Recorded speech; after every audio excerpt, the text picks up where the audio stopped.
ہم نے physical development کی بات کی، فزیکل ڈیولپمنٹ آف چائلڈ اور physical what is the definition of physical development of children, اس کے اوپر بھی بات کی، اور اس میں ہم نے دیکھا کہ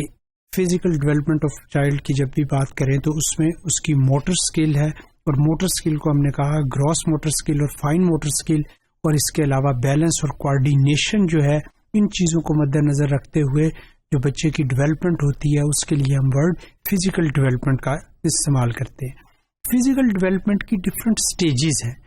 کہ آپ کی چھوٹے ہوتے سے لے کے بڑے ہونے تک، یا دوسرے معنوں میں انفینسی ٹو اولڈ ایج یا انفینسی ٹو ایڈولسنس، آپ ڈفرینٹ سٹیجز سے گزرتے ہیں، اور یہ مرحلہ وار یہ چیزیں ہوتی ہیں، اور وہ کس طریقے سے ہوتی ہیں ان چیزوں کو ہم آنے والے لیکچرز میں ڈسکس کریں گے۔ تو stages of physical development of a child کی بات کریں تو سب سے پہلے جو سٹیج ہے اس کو ہم کہتے ہیں انفینسی برتھ ٹو 2 ایئرس، کہ بچے کے پیدا ہونے سے لے کے 2 سال تک کی اگر سٹیج کو بات کریں یا اس میں فزیکل ڈیولپمنٹ کی بات کریں تو وہ کس طریقے سے بچے کی ڈیولپمنٹ ہوتی ہے۔ سو نیو بورن بیبیز جو ہوتے ہیں، یا دوسرے معنوں میں نیو بورن بیبیز کس طریقے سے ان کی فزیکل ڈیولپمنٹ ہوتی ہے، اگر ان پوائنٹس پہ بات کریں تو سی فیسز ایز فزی شیپس، کہ اس ایج میں جو بچہ جب نیولی بورن ہوتا ہے، یا دوسرے معنوں میں ہم کہتے ہیں کہ انفینسی پیریڈ میں ہوتا ہے، تو وہ چہروں کو یا مختلف چیزوں کو وہ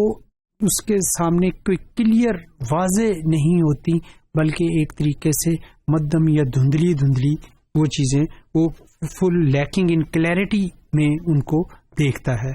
اسی طریقے سے grasp an object that has touched the palm of their hand، اسی طریقے سے اس ایج میں، اس سینیریو میں بچہ جو انفینسی پیریڈ میں ہوتا ہے فرسٹ 6 منتھ میں،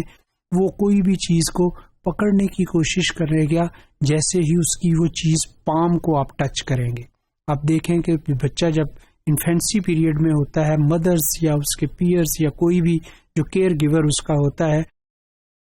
اس کی پام کو جیسے ہی وہ ٹچ کرے گا تو وہ اس کو ہولڈ کرنے کی یا گراسپ کرنے کی کوشش کرے گا بچہ۔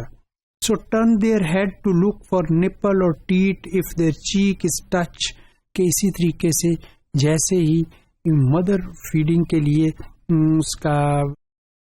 نپل جو ہے بچے کی گال کو ٹچ کرتا ہے تو وہ بچہ جو ہے اس سائڈ پہ اپنے ہیڈ کو ٹلٹ کرنے کی کوشش کرتا ہے یا ادھر موڑنے کی کوشش کرتا ہے۔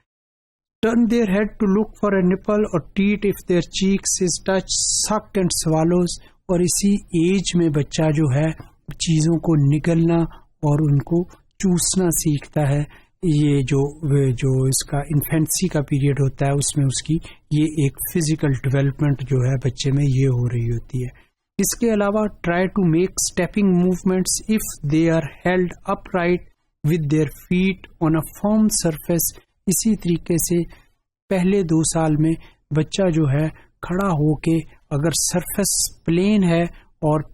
وہ بیلنس سرفیس ہے، اس کے اوپر کسی سہارے کے ساتھ، کسی سپورٹ کے ساتھ، وہ چاہے اس کے پیرنٹس دیں، چاہے اس کا کوئی کیئر گیور دے، اس کے پیئرز دیں، سبلنگز دیں، یا کسی چیز کو پکڑ کے کھڑے ہونے کی کوشش پلین سرفیس پہ کوشش کرتا ہے۔ اس کے علاوہ startle in response to a sudden sound اور برائٹ لائٹ، اسی طریقے سے اس ایج پیریڈ میں وہ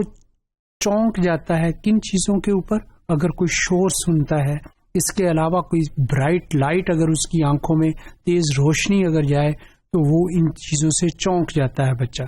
اور یہ اس کی فزیکل ڈیولپمنٹ ہو رہی ہوتی ہے اس ایج میں، کہ وہ ان چیزوں میں اس طریقے سے مختلف چیزوں کو اپنے جو مسلز جو ہیں ان کی موومنٹ اور اپنی موومنٹ جو ہوتی ہے وہ ان چیزوں کے اوپر اس طریقے سے بیس کر رہا ہوتا ہے۔ Stretch their arms suddenly and then bring them in if they feel they are falling, آپ نے دیکھا ہوگا کہ بچے جو ہوتے ہیں ایسے بازو پھیلا کے اس ایج میں کھڑے ہونے کی کوشش یا چلنے کی کوشش کر رہے ہوتے ہیں، اور جیسے ہی ان کو یہ لگتا ہے کہ وہ شاید گرنے لگے ہیں تو وہ اپنے بازو پاس کر کے کر لیں گے کہ جیسے وہ اس سے گرنے لگے۔ تو یہ وہ فزیکل ڈیولپمنٹ کے عناصر ہیں، ایلیمنٹس ہیں جو کہ اس ایج میں نظر آ رہے ہوتے ہیں۔ Recognize their mother's voice and smell, اپنی ماں کو وہ پہچانتے ہیں ان کی خوشبو سے اور ان کی آواز سے کہ وہ بچہ پہچان رہا ہوتا ہے کہ she is my mother. Cry when they are hungry, in pain, need feeding, changing اور جسٹ کڈلنگ، کہ وہ اس ایج میں بچہ جو ہے وہ چیختا چلاتا ہے، اور جب اس کو ضروریات پوری نہیں ہوتی یا جب اس کو کسی چیز کی ضرورت ہوتی ہے تو اس کے لیے وہ کرائے کرتا ہے یا گلے لگ کے حق کر کے خوشی کا اظہار بھی کرتا ہے. تو یہ وہ اس وقت کی فزیکل ڈیولپمنٹ ہے جو کہ بچے کی ہم کہتے ہیں infancy to 2 years of age جو ہے اس بچے کی چل رہی ہوتی ہے.